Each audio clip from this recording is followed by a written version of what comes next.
ആഗോള അയ്യപ്പ സംഗമവുമായി ബന്ധപ്പെട്ട് പലതരത്തിലുള്ള പ്രസ്താവനകൾ വന്നിരുന്നു. ആ പ്രസ്താവനകളെല്ലാം മറുപടി എന്നുള്ള നിലയിൽ അങ്ങോട്ടും ഇങ്ങോട്ടുമുള്ള ആരോപണ പ്രത്യാരോപണങ്ങളും ഉണ്ടായിട്ടുണ്ട്. രാജീവ് ചന്ദ്രശേഖർ പറഞ്ഞത് ഈ പറഞ്ഞതുപോലെ സ്റ്റാലിനെ കാലുകുത്താൻ അനുവദിക്കില്ല എന്ന് പറഞ്ഞു. അല്ലെങ്കിൽ ഇത് രാഷ്ട്രീയ മുതലെടുപ്പാണ്.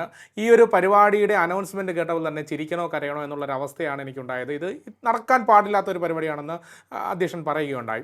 എന്നാൽ അതിന് മറുപടിയായി കഴിഞ്ഞ ദിവസം വാർത്താ സമ്മേളനത്തിൽ ഏകദേശം 2.5 മാസങ്ങൾക്ക് ശേഷം നടത്തുന്ന ഒരു വാർത്താ സമ്മേളനത്തിൽ മുഖ്യമന്ത്രി പിണറായി വിജയൻ പറഞ്ഞത് വിരട്ടൽ ഇങ്ങോട്ട് വേണ്ട എന്നുള്ളതാണ്. പഴയ ഒരു ശൈലിയിലുള്ള ഒരു സംസാരമായിരുന്നു അത്.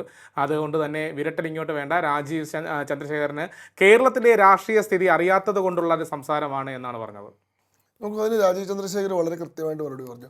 18 തവണ ശബരിമലയിൽ ദർശനം നടത്തിയിട്ടുള്ള, 18 തവണ പോയതിനെ തുടർന്ന് പടിപൂജ നടത്തിയിട്ടുള്ള, ശബരിമല ക്ഷേത്രവുമായിട്ട് വളരെ ചെറുപ്പം മുതൽക്ക് അഭേദ്യമായിട്ടുള്ള ബന്ധമുള്ള ആളാണ് ശ്രീ രാജീവ് ചന്ദ്രശേഖർ.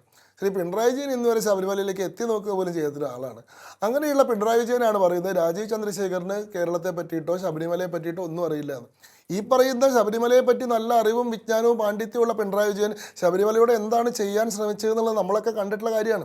ശബരിമലയിലെ ആചാരങ്ങൾ അട്ടിമറിക്കാനും അവിടുത്തെ പ്രതിഷ്ഠയുടെ മൗലികമായിട്ടുള്ള സങ്കല്പത്തെ തന്നെ ഇല്ലാതാക്കാനും അവിടുത്തെ തന്ത്രി കുടുംബത്തെ വരെ മാറ്റാനും എത്ര വലിയ ഗൂഢാലോചന കേരളത്തിലുണ്ടായി.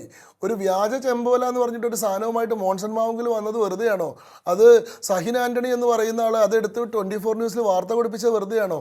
ആ വ്യാജ ചെമ്പോലയിൽ പറഞ്ഞിരുന്നത് എന്താ? ശബരിമല ക്ഷേത്രത്തിലെ പൂജാതി കർമ്മങ്ങളുമായി ബന്ധപ്പെട്ട അവകാശം ചീരപ്പഞ്ചറ എന്ന് പറയുന്ന ഈഴവ കുടുംബത്തിലെ അംഗങ്ങൾക്ക് മാത്രമേ ഉള്ളൂ എന്നുള്ളതാണ്.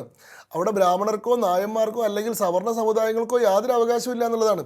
ഇതെല്ലാം എന്തിനു വേണ്ടിയിട്ടുള്ള നരേറ്റീവ് ബിൽഡിംഗ് ആയിരുന്നു.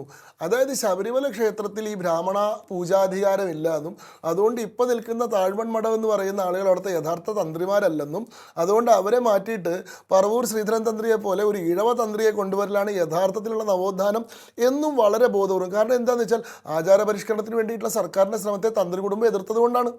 തന്ത്രി കുടുംബം ഇവർക്ക് അനുകൂലമായി നിൽക്കുകയാണെങ്കിൽ താഴ്മൺ മഠത്തിനെതിരെ ഇവർക്കൊരു പ്രശ്നം ഉണ്ടായിരുന്നില്ല.